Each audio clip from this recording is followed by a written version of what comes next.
বিসমিল্লাহির রহমানির রহিম। আসসালামু আলাইকুম। রুই মাছ কিউব করে কেটে নিয়েছি। রুই মাছের দো পেঁয়াজা করবো। বাই দ্য ওয়ে, আমি মাহমুদা খানম, মাহমুদা টাইম থেকে সবাইকে স্বাগত।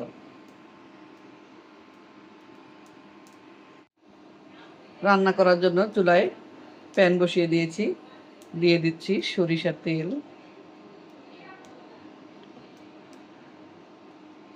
আর দিয়ে দিচ্ছি পেঁয়াজ।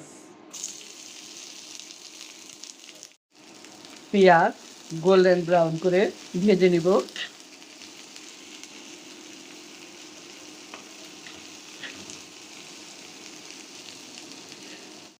পেঁয়াজ গোল্ডেন ব্রাউন করে ভেজে নিয়েছি। এ পর্যায়ে দিয়ে দিচ্ছি টমেটো।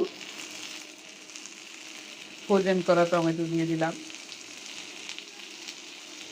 দিয়ে দিচ্ছি আদা রসুন বাটা। দিয়ে দিচ্ছি মরিচের গুঁড়া,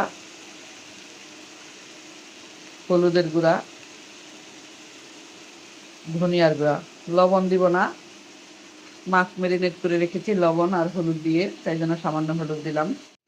মশলা টমেটো ভালোভাবে সময় নিয়ে কষিয়ে নিলাম।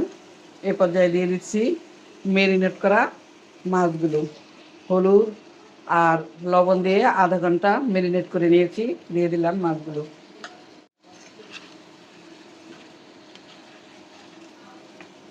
অল্প পানি দিয়ে ঢাকনা দিয়ে ঢেকে রান্নাটা করব।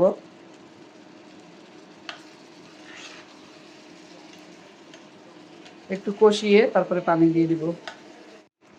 অফ ক্যামেরাতে অল্প পানি এর সাথে অ্যাড করেছিলাম। এখন দিয়ে দিচ্ছি কাঁচামরিচ।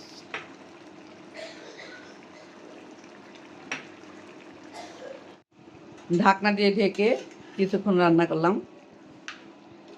এ পর্যায়ে দিয়ে দিচ্ছি ধনিয়া পাতা। ধনিয়া পাতা দিয়ে কিছুক্ষণ 2 মিনিট ঢাকনা দিয়ে ঢেকে রান্না করব।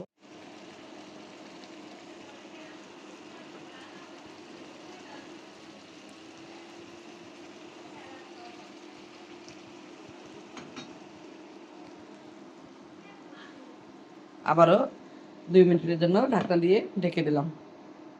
অল্প সময়ে অল্প উপকরণ দিয়ে রুই মাছের দো পেঁয়া রান্না হয়ে গেল। দেখতে দারুণ লাগছে।